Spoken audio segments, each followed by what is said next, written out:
Bienvenidos, benditos hermanos en Cristo Jesús, bendito pueblo de Dios, a la luz, a la misericordia, al maná, a todas las riquezas que el Dios fiel, creador de los cielos y de la tierra, y por misericordia hoy nuestro Padre, que nos ha dado a nuestro Señor Jesucristo como amo y Señor de nuestras vidas, nos tienen preparada día con día estas benditas riquezas que nos mantienen espiritualmente en este camino, este bendito sustento. A todos los que venimos con hambre y sed de justicia, bienvenidos. Bendito hermano y bendita hermana, yo he orado a Dios por usted. He orado también por su siervo, para que Dios me permita ser un instrumento, un portador de la verdad. Yo le he pedido a Dios también que el día que no me permita ser un instrumento, mejor me quite, porque yo vengo con todo temor, reverente, sabiendo que va a haber un juicio y que el juicio empieza por su casa y que Dios nos va a pedir cuentas de todo lo que hayamos hablado, sea bueno o sea malo. Con ese temor vengo, también poniéndome a los pies de Cristo, sabiendo que debo de cumplir con un pacto como ministro, pero también pidiéndole. Yo he orado también, bendito hermano, por todos los que están en México, en Estados Unidos, en España, en Ecuador, en Perú, en Colombia, en Puerto Rico, en Chile, en la India, sobre todo en estos tiempos proféticamente de principios de dolores de parto, de apostasía, para que usted pueda salir de la maldición que está permitiendo Dios en el planeta Tierra, que son los principios de dolores de parto, y que usted haga frutos dignos de fe, de arrepentimiento, para que seamos rescatados y redimidos de la gran tribulación, que en cualquier momento nuestro Señor Jesucristo viene y está a la puerta. Así me pongo a los pies de Cristo Jesús para continuar con la enseñanza número 61, enseñanza número 61 del Evangelio de San Mateo, capítulo 23, versículo 23. Vuelvo a repetir, el Evangelio de San Mateo, capítulo 23, versículo 23. Estamos, por la misericordia de Dios, en la verdad, y Dios nos está revelando cuál es el fruto de la iniquidad, de la impiedad, de la hipocresía. Nos está enseñando esta bendita palabra profética para guardarnos de los árboles malos, para guardarnos de los ángeles disfrazados de luz, para guardarnos de los hipócritas que vienen con caras de piedad como ovejas, pero que traen lobos rapaces adentro. ¿Cuál es el fruto de ellos? En el versículo 23 siguen los ayes. Ay de vosotros, escribas y fariseos hipócritas, porque diezmáis la menta y el eneldo y el comino, y dejáis lo importante de la ley, la justicia, la misericordia y la fe. Esto era necesario hacer sin dejar de hacer también lo otro. Muy importante lo que vamos a aprender aquí en este versículo 23. Bendito hermano y bendita hermana. Primero, en el Antiguo Testamento, en la ley mosaica, está escrito en Levítico, está escrito en Deuteronomio, en toda la ley, sobre los diezmos. Yo le hablaba del diezmo y le hago un resumen verbal de lo que es el diezmo. Desde el Antiguo Testamento, Dios habla de 12 patriarcas, 12 hijos que tuvo Jacob. Y el cuarto hijo se le llamaba, era Rubén, el tercer hijo fue Leví, el tercer hijo. llamados los levitas. En el tiempo de Moisés, cuando Dios sacó al pueblo de la esclavitud después de 400 y fracción de años, les hizo una promesa Dios de llevarlos a una tierra, la tierra prometida, donde manaba leche y miel, que era la tierra de Canaán, antes de que el pueblo tuviera esa posesión y habitaban tribus feroces. Bien, sabemos que Dios, en su misericordia, les cumplió a una descendencia que no salió de Egipto, porque esa primera fue pecadora y la dejó postrada en el desierto.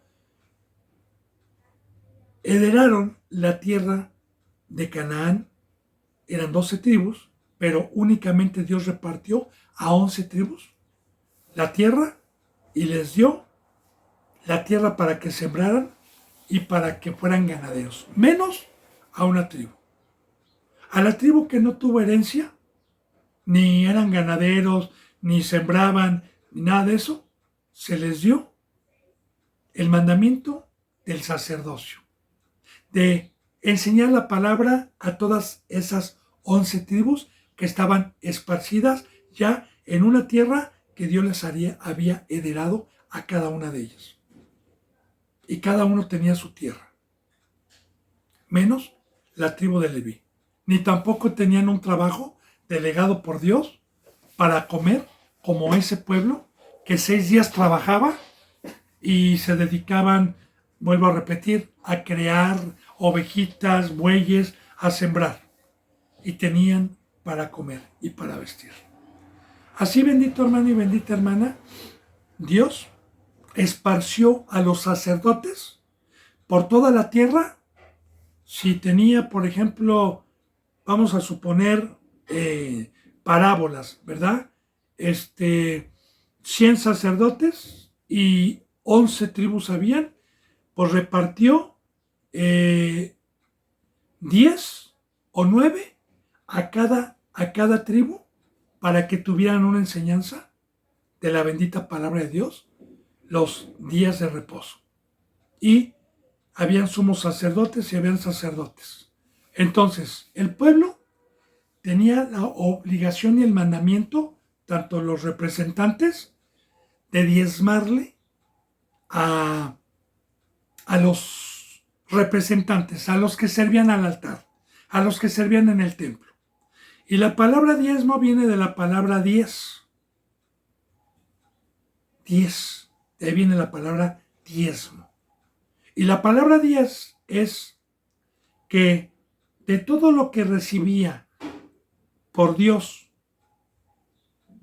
a cualquier judío en la semana y le entrara, por ejemplo, $100, el 10% tenía que ser para el sacerdocio, que de $100 son $10. Eso era un mandamiento de Dios. Y si no tenía yo dinero y no me entraba dinero y me dedicaba a sembrar comino, eneldo, maíz, trigo, o incluyendo animales, de igual manera el mandamiento era ir a dar de mis animales, de lo que sembraba, la porción del 10%. O sea que si yo tenía un huerto de naranjas y bajaba a la semana 1000 naranjas, 100 naranjas era para el templo, era para el sacerdocio. Y meditando, era justo, porque imagínense nada más de qué iba a vivir el sacerdocio. Si no tenía ni tierra, ni posesión, ni tenían prohibido de hacer ellos cualquier otra obra que no fuera la de Dios nada más, de enseñar la palabra. Pues de qué iban a vivir. Era lógico que si alguien daba una obra dada por Dios, daba una consagración, daba un servicio de enseñanza y también un servicio en el templo para llevar a cabo los sacrificios y interceder por el pueblo, pues era justo que esa obra la pagaran los que recibían esa bendición de Dios. Ahora, En este tiempo, bendito hermano y bendita hermana, la prioridad de estos representantes falsos y la prioridad de los que hoy son falsos es el diezmo y las ofrendas. No hablan de otra cosa más que del diezmo y las ofrendas. Y de eso hablan. Y ponen en primer lugar. Pero dejan la justicia, la misericordia y la fe que ahorita vamos a ver, la dejan a un lado. Eso no les importa. Ponen en primer lugar, como vimos, juran por las ofrendas que están en el altar, juran por el oro que está en el altar y hacen menos el altar, como ya lo vimos. O sea, aquí vemos un fruto que su prioridad el día de hoy es el dinero. Yo recuerdo, como testimonio se lo doy para profundizar estas enseñanzas que Dios me está permitiendo. Alguna ocasión, cuando ya tenía yo 6 años, 5 como ministro y 6 como cristiano, Dios me movió de un lugar que me tuvo durante 6 años, tanto preparándome como dando un servicio. Lejos de aquí, de mi familia, lejos de la ciudad. Cuando Dios me iba a permitir ya dejar la obra de allá, porque ya la había concluido, y empezar otra obra en otro lugar, recuerdo que fue una señora que su hijo se había convertido y me fue a dar las gracias porque esta señora, esta hermana, era cristiana desde hace tiempo, pero su hijo no se quería convertir. Pero su hijo se convirtió. Entonces su hijo, cuando tuvo cierto conocimiento, me dijo que su mamá estaba casada con un pastor cristiano, pero que se iban a divorciar.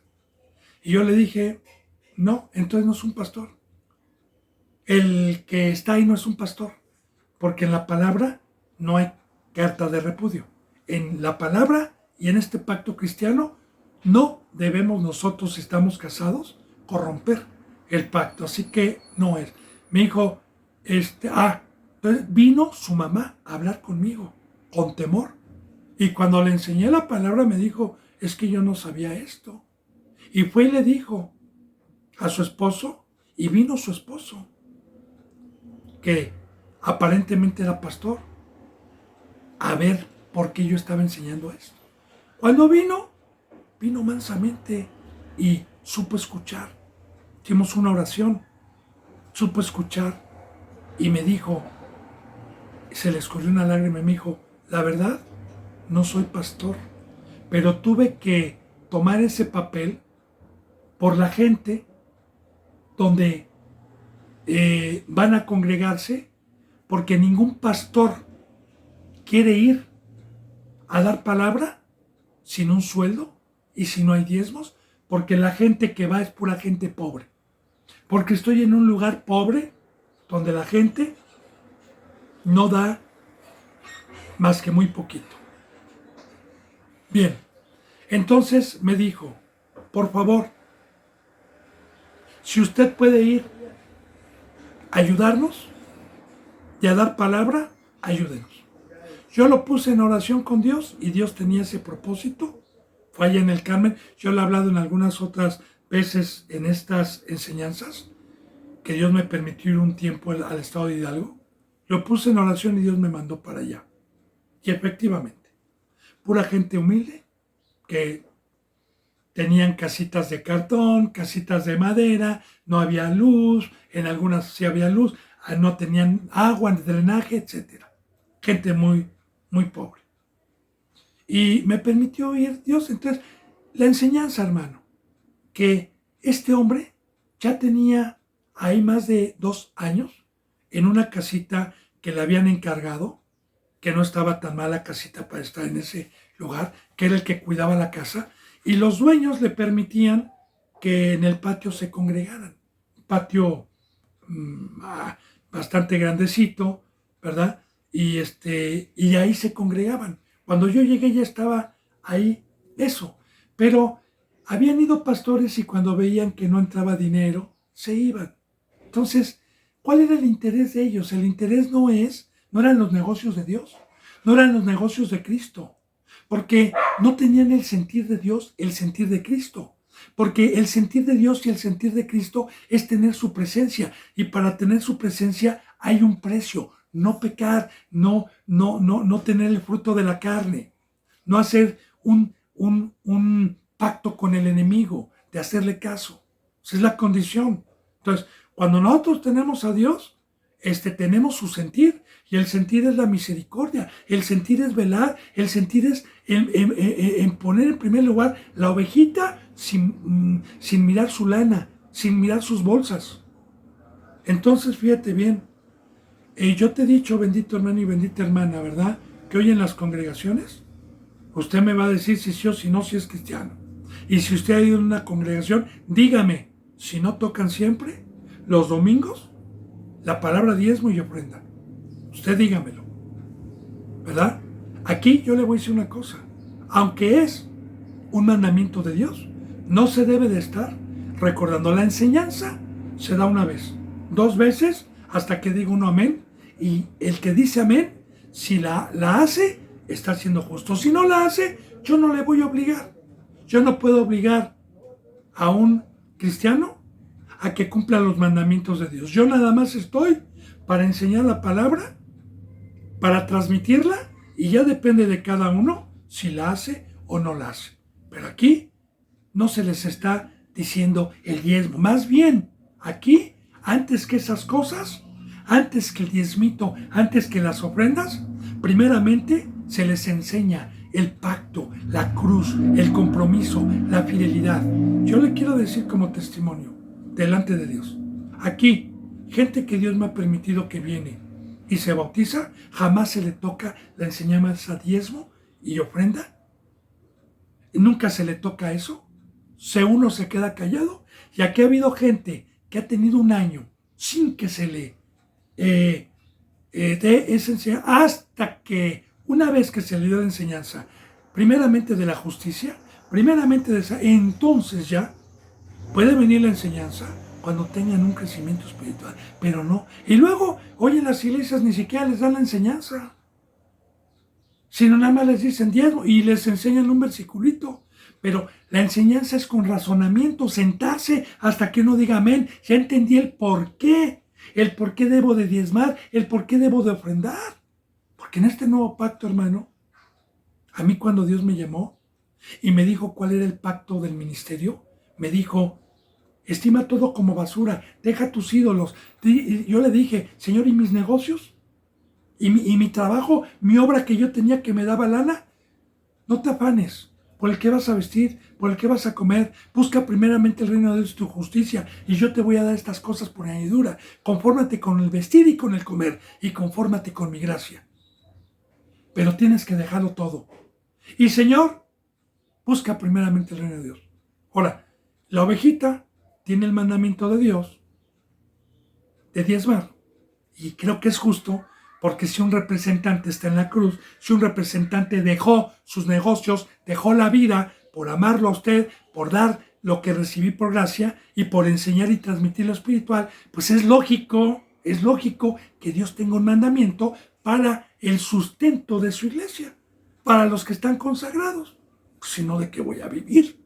Pero Dios es tan fiel, bendito hermano y bendita hermana, que a mí, en el tiempo que Dios me ha permitido, los diezmitos que jamás exijo y que Dios me ha permitido con pura gente humilde, que a veces hasta se los he regresado, no me alcanzan ni para una semana, ni para un día, sino Dios no me ha dejado y me ha añadido por otros lados.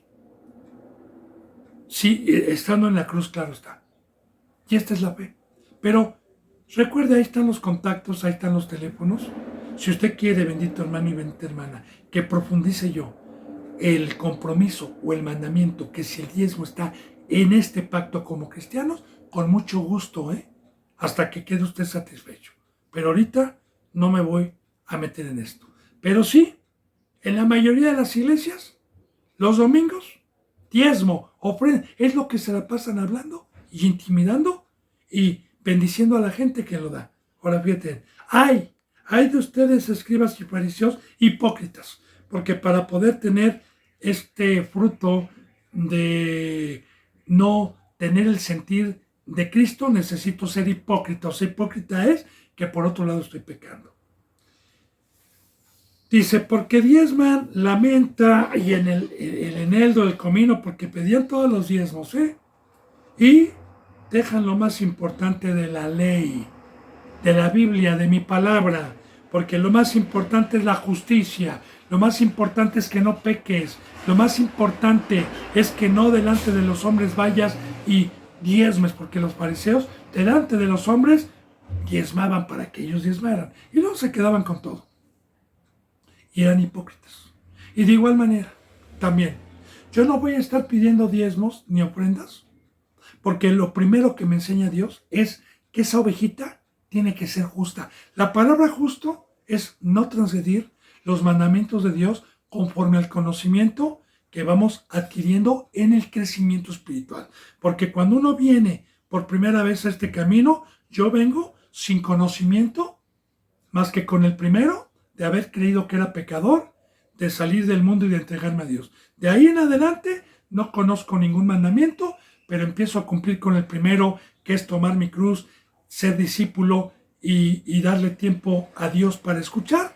Y la bendita palabra me va dando mandamientos, los cuales yo los voy practicando, y mientras vaya practicando el primer mandamiento, soy justo. El segundo, soy justo. El tercero, soy justo. Así que como representante, tanto yo tengo que dar ejemplo de justicia al conocimiento y al crecimiento que tengo, como la ovejita. Lo más importante no es estarle pidiendo el diezmo, estarle pidiendo la ofrenda, sino que la ovejita vaya cumpliendo los mandamientos desde un principio de salir del mundo. Porque muchas ovejitas están ya traumadas de que van y siempre escuchan diezmo, ofrendas, diezmo, ya basta. Pero mire, hay de ellos, hermanos, porque esos no ven por la ovejita para que sea justa. También lo más importante es la misericordia, y ustedes la han dejado. ¿Y qué es la misericordia, bendito hermano y bendita hermana? La palabra misericordia viene de miseria, de miseria. Ahora, yo le voy a poner un ejemplo. Antes de ser representante, antes de ser un ministro de Dios, estaba muerto, estaba enfermo, estaba leproso, estaba sin riquezas, estaba muerto, estaba moribundo. Y Dios me rescató, me sanó, me curó, me hizo rico, me llenó mi canasta de riquezas espirituales, de maná, de peces, de pan, de luz, y me dijo, hay mucha gente que estaba como tú, en miseria. Hay mucha gente que se está muriendo. Hay mucha gente que no tiene mis riquezas. Ve con estas riquezas y repártelas. Y ve. Y estos, ni siquiera hoy, yo le digo, toda la gente que ahorita está padeciendo por inundaciones, por deslaves, por terremotos, por inundaciones, por epidemias allá en África, el MPX, la viruela del mono, en la India,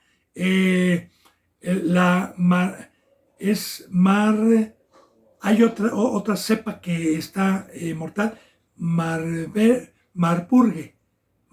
se llama, que es y que viene para todo el mundo, y que sabemos que todos los que están sin Dios proféticamente están siendo participantes de los principios de dolores de parto, terremotos, pestes, hambres, inundaciones, avalanchas, erupciones volcánicas, y que nosotros estemos viendo aquí, protegidos por Dios, estar en un grito a esa gente, y que no vayamos a tocar puertas, ni vayamos a decir, hermano, o más bien, venga y entra al reino de los cielos. O de igual manera, que veamos a un hermano que esté pecando y no tengamos misericordia de ver que está en miseria, que ha perdido a Dios, que ha perdido las riquezas, y regresarlo para exhortarlo, amonestarlo y para darle mi vida, y para darle y compartirle de mis riquezas, para alimentarlo, para hacer luz, para hacer sal, ya no hay eso, hermano. ¿Por qué? Por la hipocresía. Porque ese fruto proviene de Dios. Para poder tener ese fruto y ese sentir, necesito tener a Dios. Y si soy hipócrita y peco, pues nunca voy a tener ese fruto.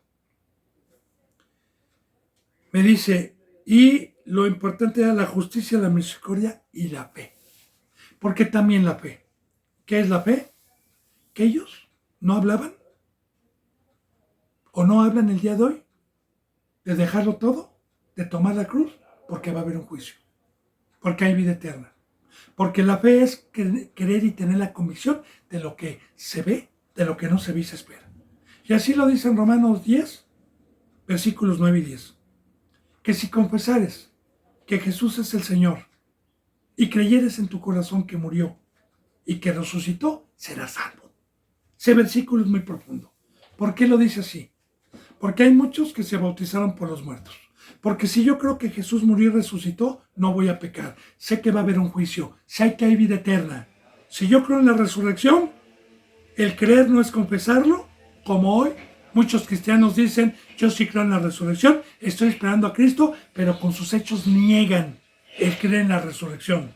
Porque el que cree en la resurrección sale del mundo, sabe que va a haber un juicio, sabe que aquí somos extranjeros, peregrinos, gente de paso. Así que, de igual manera, estos representantes y sus congregaciones no mostraban la fe. Como dice en Santiago, oh hombre, oh cristiano, quien quiera que seas tú, muéstrame tu cristianismo y tu fe sin obras, sin estar en la cruz, sin estar consagrado, sin estar trabajando todos los días, y yo te voy a mostrar mi fe por obras, en la cruz. Entonces estos no tenían estas cualidades.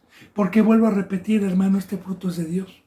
Y otra vez, no se lo olvide, para tener a Dios dentro de nosotros hay un precio. Dios es santo, santo, santo. No puede habitar con pecadores. Por eso, dice, y la fe. Ahora, fíjese bien lo que es. Esto era necesario hacer, primero, sin dejar de hacer aquello. O sea, en el Nuevo Testamento, sin dejar de hacer aquello. O sea, el diezmo, las ofrendas. Cristo Jesús dijo, síganlo haciendo. No es malo, pero no sean hipócritas. Lo más importante antes que el dinero, antes que el diezmo, es que se ganen, que sean obreros no fraudulentos. Porque hay obreros fraudulentos. Y los obreros fraudulentos son los que piden, pero no dan. No dan justicia, no dan misericordia, no dan fe. Pero eso sí, piden diezmos, piden ofrendas. Y bíblicamente a esto se les llama también obreros fraudulentos, porque engañan, cobran un derecho sin ser y tener derecho de Dios. Porque el que tiene derecho a esto es el que hace justicia, es el que hace misericordia, es el que tiene fe. Entonces, de igual manera, esto sin dejar de hacer lo otro. Por eso, bendito hermano y bendita hermana, los que tienen este fruto, fíjese bien, guías ciegos. Ya había tocado Dios esto de ciegos. Ahora, un guía ciego, le decía yo la vez pasada, ¿no? Imagínense nada más una persona ciega que quiera guiar a otro ciego a algún lugar que está a 20 kilómetros en una ciudad. Pues ¿cómo? O sea, hay otra cita bíblica en donde dice, ciego guiando a ciego, los dos tropezarán. Y la palabra tropiezo es con la piedra que es Cristo Jesús, en la cual no creyeron, que se ha vuelto piedra de tropezo para que caigan y estén en el mundo, estén caídos, estén abajo. Ahora, estos se sienten guías. Dicen, yo conozco, yo puedo ver, pero no ven. Y los que se acercan a ellos, que van empezando, como yo le digo, alguien va empezando todavía no puede ver, porque el ojo espiritual es el entendimiento y el discernimiento de tener la madurez de discernir entre el bien y el mal. Ese es el ojo espiritual bíblicamente, el entendimiento. Que cuelan, dice, ciegos, guías de ciegos, que cuelan el mosquito y tragáis el camello. Ahora, a la vista del hombre, ¿verdad? Un mosquito pues, sabemos que es algo molesto. A la vista de los hombres son hipócritas, son sin mancha, cuelan hasta el mosquito para ser vistos, hacen largas oraciones, diezman, dan, tocan campana, se ponen flecterías, ¿verdad? Son sepulcros, van a engañar delante de los hombres, pero tragan el camello. ¿Y qué es? Tragan el camello. Acuérdense que hemos visto simbólicamente la enseñanza de los animales que Dios permite en la venta palabra. De hecho, los que han dado un seguimiento saben lo que es el camello, porque hemos tocado aquí en San Mateo 2 citas bíblicas que hablan del camello. Una, Juan el Bautista, que se vestía con vestimenta de pieles de camello. También vimos cuando el rico se le acerca a Cristo, que el rico no pudo dejar las cosas y se fue triste, que Cristo Jesús dijo que era más fácil que un camello entre por el ojo de una aguja a que un rico entre al reino de los cielos. Si recuerda, le voy a volver a recordar lo que es un camello, simbólicamente, como el asnillo que también mandó desatar Cristo Jesús a su madre y el asnillo que no había sido montado por nadie, y el asnillo que Cristo Jesús montó para subir a Jerusalén, que representan esos animalitos, y el buey también, porque el buey también viene en la Biblia como animales de trabajo, como animales de carga. El buey, por ejemplo, viene en la Biblia como el buey que trabaja en el campo y yara. Cuando dice, no le pondrás bozal al buey que trilla, dijo Dios por medio de Pablo en Corintios. Y dijo, ¿lo habrá dicho Dios por los animales? ¿Tendrá Dios cuidado de los animales o lo habrá dicho por nosotros? Y Pablo dice, ciertamente lo dijo por nosotros. No le pondrás bozal al buey que trilla. Entonces, el camello representa un animal de carga, un animal que en el desierto que representa el mundo, donde no hay vida, donde no hay agua, el camello lleva agua en su joroba almacenada, y el agua representa el Espíritu Santo, la vida, y es un animal de carga en el desierto. Así Cristo Jesús que dijo, cuando te pidan llevar la carga, llévala 2 millas, simbólicamente hablando. También Dios utiliza animales para representar a los impíos, como el puerco, el perro, el león, el tigre, el oso, la avestruz, para representar la iniquidad, la impiedad. La ovejita y el cabrito. Entonces, tragan el camello. Cristo Jesús vino a cargar con nuestras cargas. Cristo Jesús se despojó a sí mismo para tomar forma de siervo. Cristo Jesús fue un camello que lo tragaron. Recuerde lo que vimos en las parábolas. Mandaré a mi hijo. Quizás me den cuentas de la viña que les rendé. ¿Y qué dijeron? Ahí está el tragalca. Este es el hijo. Vamos a echarle mano y quedémonos con la heredad. Bueno, bien. Y tragáis el camello y cuelan el mosquito. Hay de ustedes, escribas y fariseos, hipócritas, porque limpian de afuera del vaso y del plato, pero por dentro están llenos de robo y de justicia.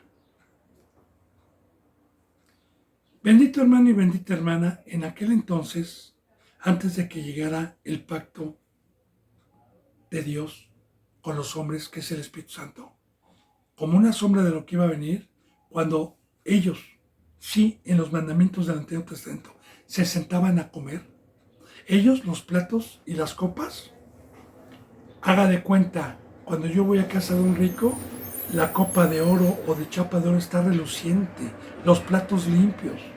Ellos iban impecables como hoy. Los pastores van con trajes impecables. Se sientan en la mesa también y todo limpiecito para aparentar algo que no es. Pero la Biblia tiene simbolismo hoy espiritual. Porque hoy el plato y el vaso somos nosotros. Le voy a explicar. En el Antiguo Testamento, en el templo que Dios mandó a erigir por el rey Salomón, dentro del templo había una mesa donde habían utensilios de oro y de plata que se ponían a la mesa para que el sacerdocio comiera. Ahora, simbólicamente, esos utensilios que eran cubiertos, vasos, platos, que de hecho vienen también cuando en Segunda de Reyes, ¿verdad? En la deportación, cuando peca el pueblo y Nabucodonosor va, se saca todos los utensilios, platos de oro, de hecho dice cuántos vasos, cuántos tenedores, cuánto de plata y de oro había, y se los lleva a su templo, todo con simbolismo, para poderle profundizar. ¿Por qué? Porque nosotros, así como Cristo Jesús dijo, yo soy el maná, el que me come, pues Cristo Jesús es el plato que está a la mesa que Dios pone para venir a comer de Cristo Jesús. Y para venir, Él dijo, yo soy la comida y yo soy la bebida. Todo el que me come y todo el que bebe de mi sangre. Ahora, también Cristo Jesús es la bebida. Ahora, nosotros representamos la canasta, el plato y el vaso que con la gente viene a la mesa, que es la congregación, viene a buscar comida, viene con hambre y la tiene que encontrar servida en un plato, un utensilio de oro y de plata, porque los utensilios que estaban en el templo, ya como una sombra de lo que iba a venir, eran de oro y de plata, que representa pureza, que así debe de ser el obispo, así debe de ser el representante hoy, sin mancha, como dice en Timoteo capítulo 3, como debe ser el obispo. Así nosotros debemos.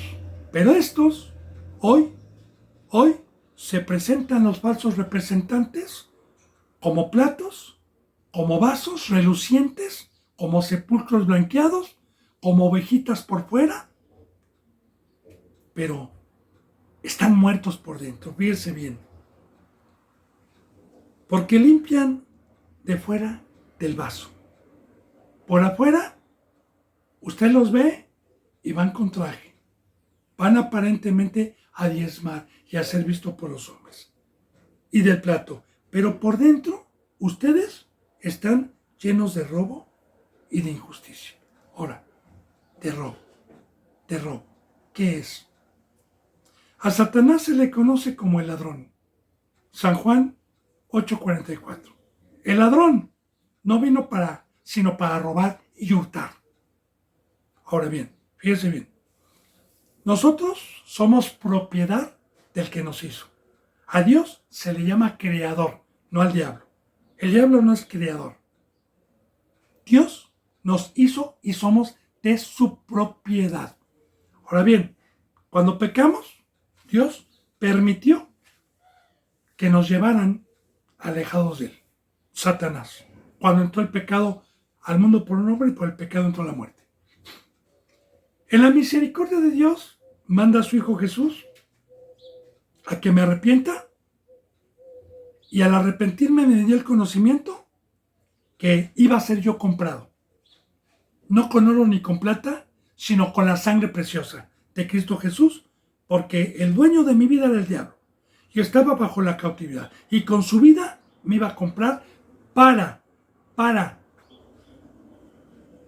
que Él pasara a ser mi amo, mi Señor, y yo su esclavo. Ahora, bendito hermano y bendita hermana, llenos de robo, es que los que hemos sido comprados, los que somos propiedad de Cristo, estos vienen y con engaños los roban. Roban lo que Cristo Jesús vino a comprar. Los bajan de la cruz, los engañan y se los roban para llevarlos al diablo, para llevarlos al mundo. Y son ladrones, porque vienen a robar lo que Cristo Jesús vino a comprar con su vida. Ahora, a eso se dedican hoy. A mí, yo le digo, bendito hermano, puedo comprender la palabra porque la he vivido. Y porque, claro, tengo a Dios y no peco por su gracia. Por su gracia, no por mí. Entonces, puedo comprender por qué este servidor muchas veces me han robado ovejitas que Cristo Jesús compró y que bueno, a mí no me han robado, le han robado a Dios, le han robado a Cristo. Y las han apartado con mentiras y con engaños. Dice, están llenos de robo y de injusticia. Y llenos de injusticia. ¿Qué es injusticia? Lo contrario a justo. La palabra justo es guardar la palabra. Es ser recto. Es ser obediente. La palabra injusto es tener los mandamientos y transgredir sus mandamientos. Por eso les decía hipócritas. Otra vez, 26. Fariseos, ciegos. Limpia primero lo de adentro, del vaso y del plato, para que también lo de afuera sea limpio. Y recuerde, hermano, ¿quién es el fariseo hoy? Pues usted va a decir, ya no hay fariseos, ¿cómo no? ¿Cómo no? Dios no los deja como una sombra. Los fariseos son los que se jactaban en la carne de tener una señal en la carne, que era en el prepucio, y de cargar los pergaminos. Hoy, los fariseos son los que no tienen el espíritu y la circuncisión en el corazón y se jactan por fuera por cargar una Biblia y se jactan en la carne de que son instrumentos de Dios, pero son carnales y no espirituales. Y su señal es en la carne y no en el corazón, que es la justicia. Ahora, aquí les está dando oportunidad todavía, pero ni aún así se arrepentían, porque le estaba hablando de ay de ti, fariseo. Recuerda que ya hablamos de los ayes. El ay es un dolor. El ay está profetizando el lago de fuego, una perdición eterna. Bendito hermano y bendita hermana. Ay, fariseo ciego, ¿cuál es el consejo? Limpia. Y yo le digo, fíjese cómo Cristo Jesús no llegaba y decía, arrepiéntate, por favor, hermano. No, hablaba con autoridad, hablaba con enojo por no guardar el pacto, pero todavía dando una oportunidad. Limpia primero lo de adentro del vaso, o sea, adentro, no seas hipócrita, porque mira, hermano, los discípulos que no tienen un crecimiento espiritual todavía, ellos no pueden ver ni pueden darse cuenta de lo que hay dentro de uno de estos, y Satanás se engaña como ángel de luz. Bien vestidito, ponen cara de piedad, lloran. Cuidado, hermano, cuidado. Así eran estos. Limpia lo de adentro, de tu corazón, lo de adentro. Limpia primero lo de adentro del vaso. Ya le dije que el vaso somos nosotros. Aquí está, para que vaya entendiendo, para que vea que hay que meditar en la palabra, hermano. Y del vaso. ¿Por qué plato y vaso? Damos de comer y llevamos agua. Y del plato, para que también lo de afuera sea limpio y no sea hipócrita. Porque debo de ser, no nada más con hipocresía y engaño, mostrarme por afuera para engañar, sino por dentro, y por dentro ve Dios. Pero también mostrarme tanto a Dios como para los hombres limpio. Dice, ay de vosotros, fariseos y escribas y fariseos, hipócritas, porque sois semejantes a sepulcros blanqueados, que por fuera la verdad se muestran hermosos, pero por dentro están llenos de huesos muertos y de toda inmundicia. Es muy importante, bendito hermano, los simbolismos que pone Dios. Sabemos que un sepulcro es un hoyo que se hace cuando una persona muere. para enterrarlo. Los sepulcros están en un panteón y en un panteón hay puro muerto. Ahora bien, estos les está diciendo Dios muertos, porque el pecado paga un salario y es la muerte. Y yo le digo, estar muerto es estar en la carne, es estar separado de Dios. O que Dios esté separado de nosotros por el pecado y por amar más las tinieblas y jactarme por fuera de que soy hijo de Dios, de que tengo vida, pero estoy muerto. Y por fuera estoy muerto, pero por fuera soy blanco. La palabra blancura es no pecó. La palabra blancura significa en la Biblia la nieve, lo blanco, el vestido como una novia, es justicia, es no pecar. Ahora, así se muestran con los hombres. Diezman, hacen largas oraciones, se comportan guardando los mandamientos para ser vistos por los hombres. Aparentemente, usted va a una iglesia, por eso dice la palabra que Satanás engaña. Y estos así tienen ese fruto donde van a engañar. Yo le digo, bendito hermano, no me voy a meter, pero le voy a poner un ejemplo. Mire, los gobiernos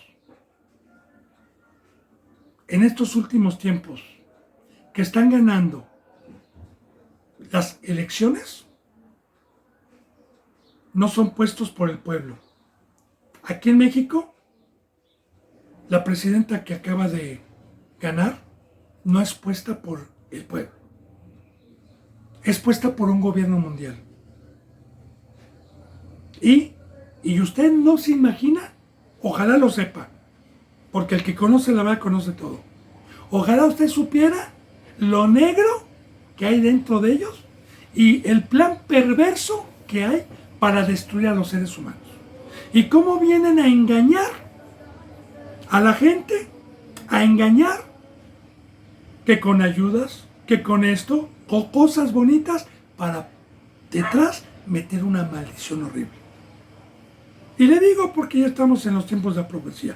No hay un gobernante en el planeta Tierra que sea bueno. Todos los gobernantes que Dios está permitiendo en estos últimos tiempos en todos los países es para que se dé lugar a la maldición, a la gran tribulación. Recuerde que todos los reyes son puestos por Dios.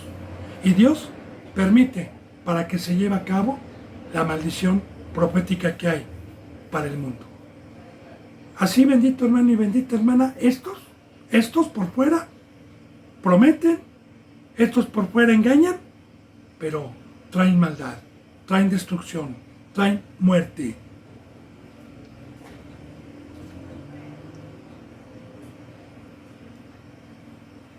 Hipócritas porque son semejantes sepulcros blanqueados que por fuera, a la verdad, se muestran hermosos, como ángeles de luz, hermosos, con cara de piedad. Y recuerda, hermano, Satanás llora, suplica, te dice, como se lo dijo a Cristo, no, Señor, tú eres el Hijo de Dios, no tienes que ir a la cruz, ni tienes que padecer, yo te amo. Quítate, Satanás, le dijo Cristo al que tenía dentro en ese momento, Pedro. Pero ¿cómo se presenta? Así de igual, bendito hermano, han engañado a muchos.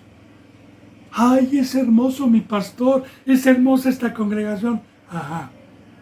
Dice, mas por dentro están llenos de huesos muertos y de toda inmundicia. ¿Y qué es de huesos muertos? Porque es muy importante meditar en esto.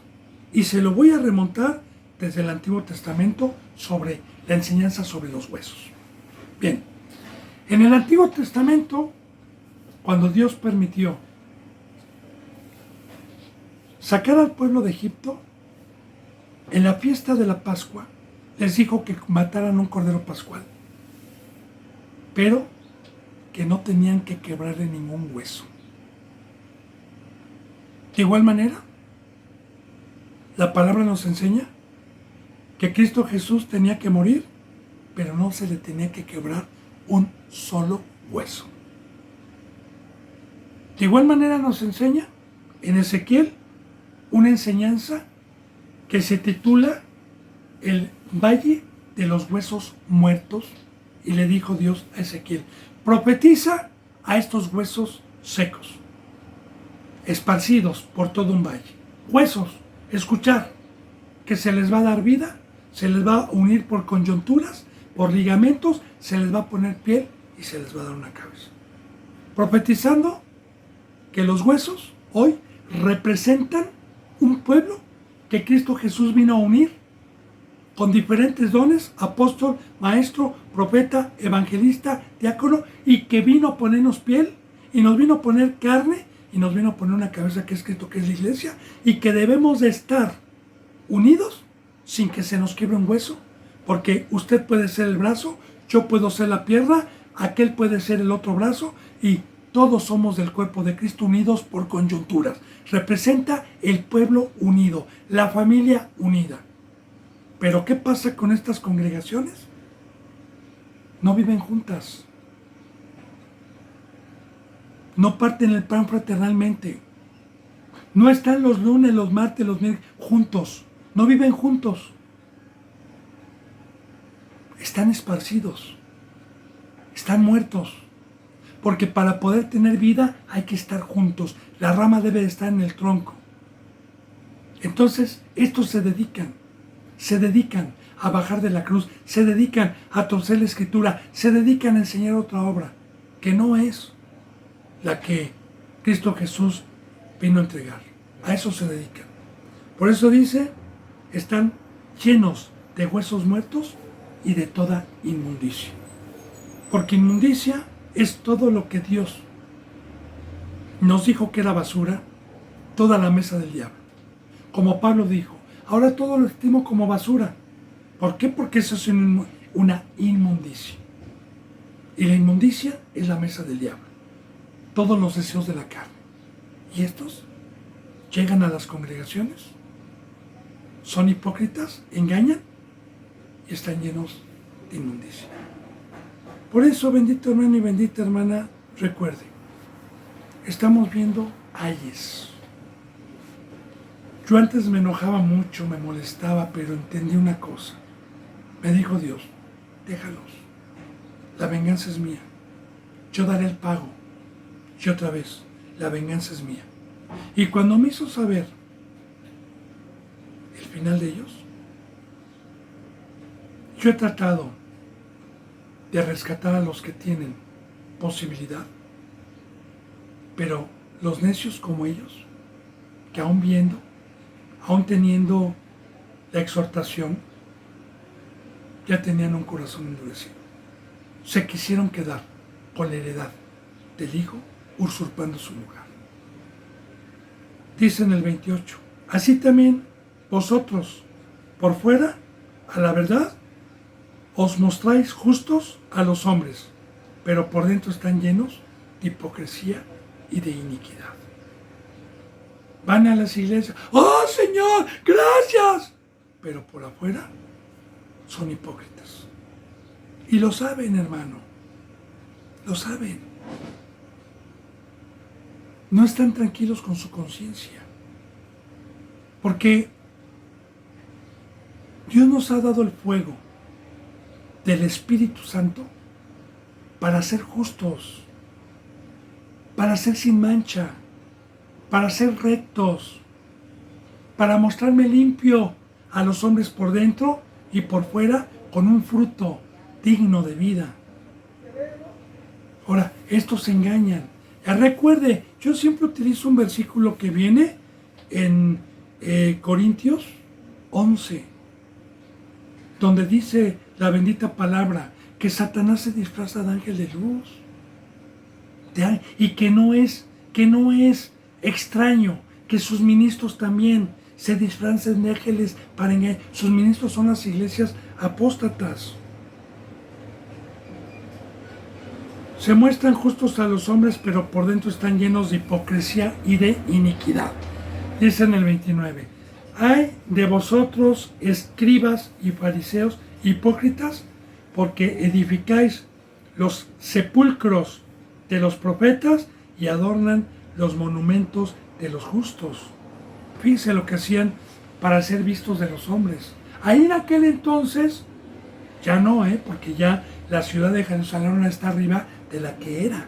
Donde Cristo Jesús caminó, ya esa ciudad quedó sepultada abajo.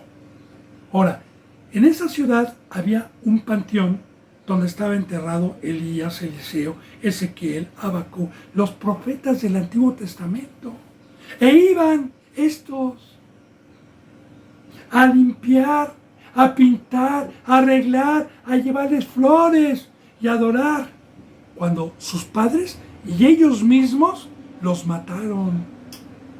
Cuando estos profetas, y usted puede leer el Antiguo Testamento, cuando estos profetas, Jeremías, Isaías, Elías, todos iban a exhortar al pueblo hipócrita para que hiciera frutos dignos, los mataban, los perseguían.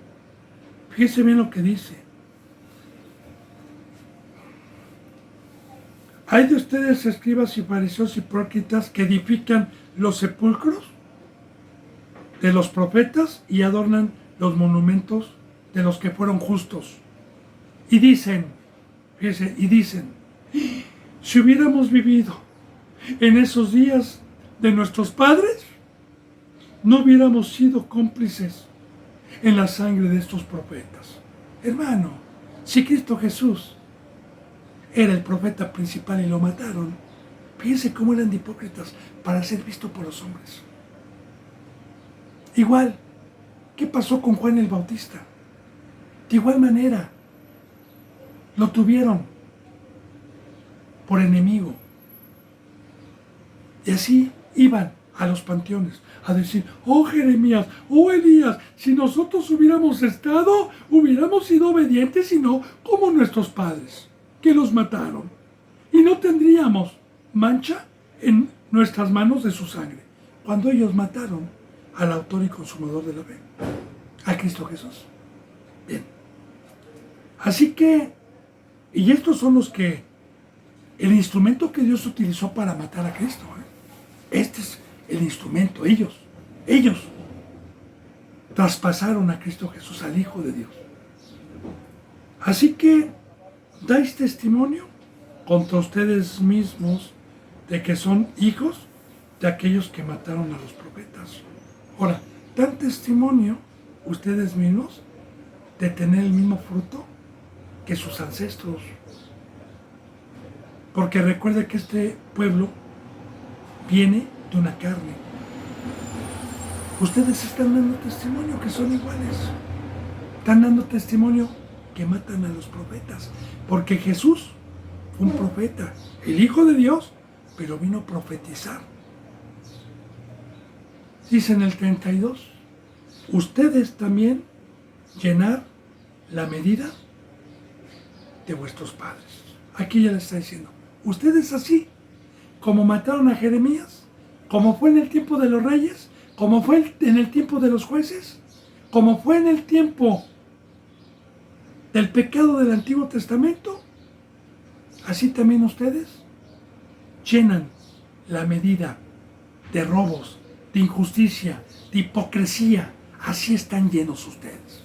Y claro que este pueblo que pecaba, sus padres en el Antiguo Testamento, era por las riquezas, por lo pasajero, por el mundo, por las tinieblas, por esa mesa que hay en el mundo. Y fíjese bien, bendito hermano y bendita hermana, porque a mí me han criticado mucho, porque por no llamar hermano a alguien que viene disfrazado con una Biblia, a alguien que se bautizó porque ellos tenían la circuncisión y que tiene este fruto, y por llamarlo hijo del diablo. A mí me han llamado mucho, me han señalado mucho y me han dicho, todos somos hermanos. El hermano critica. No, no lo digo yo. Tenemos la bendita palabra abierta, su boca. Fíjese cómo les decía Cristo a estos que aparentemente eran sacerdotes. Fíjese, serpientes. ¿Mentira o verdad? Pues Dios nos enseña que esta es la verdad.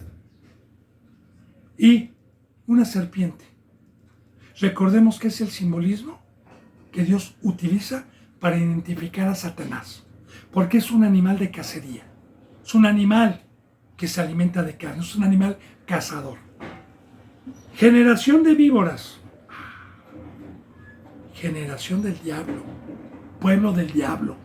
Como Dios profetizó en Génesis a Adán y a Eva y a la serpiente, que dijo: de ti voy a sacar un pueblo, le dijo a la serpiente, y de la mujer voy a sacar otro pueblo. Ahí está. El pueblo de la serpiente, que por naturaleza Dios les da un justo pago a todos aquellos que fueron llamados y son hipócritas. Este es el pago. Son hijos del diablo. Como también en San Juan 8:44. ¿Qué les dijo Cristo? Ustedes son de vuestro padre el diablo, porque los deseos de vuestro padre queréis hacer. Él ha sido homicida desde el principio y no permanecido en la verdad, porque no hay verdad en él, y cuando habla, habla y es padre de toda mentira. Hipócrita. Y así tenían este fruto. Cueva de ladrones, raza de víboras. Y así, bendito hermano, esta es la verdad. Así, las congregaciones que aparentemente son de Dios, que aparentemente son de luz, hay muchas cuevas. Y como yo le he dicho, ¿verdad? Muchos hermanos me han dicho: pues yo no voy a ver, yo no voy a escuchar al hombre, voy a ver a Dios, voy a escuchar a Dios. Se van a meter para que los casen, para que los muerdan, para que los envenenen, para que los maten. Así están en esas congregaciones.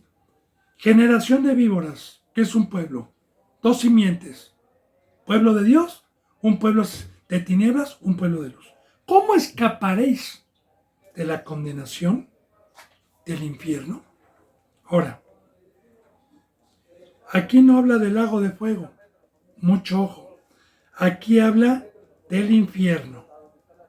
Y ya estudiando la bendita palabra y profundizándola, bendito hermano y bendita hermana, el infierno es donde ahorita Satanás está, donde está su trono, en el mundo, abajo, donde hay guerras, pestes, hambres, terremotos, donde vienen pandemias, donde hay odio, donde hay secuestros, donde hay homicidios. Ahí está el infierno. Y ahí están ellos, porque ellos son de abajo, son del mundo, no son de arriba, no están protegidos. Por eso en mi oración que él empezó a decir: hermano, haga frutos dignos de arrepentimiento para que usted esté protegido de este infierno que viene y que viene peor. Bendito hermano y bendita hermana, se me dio la hora. Yo me despido con un abrazo y con el beso del Lóculo Santo. Hasta mañana, si Dios quiere, y gracias.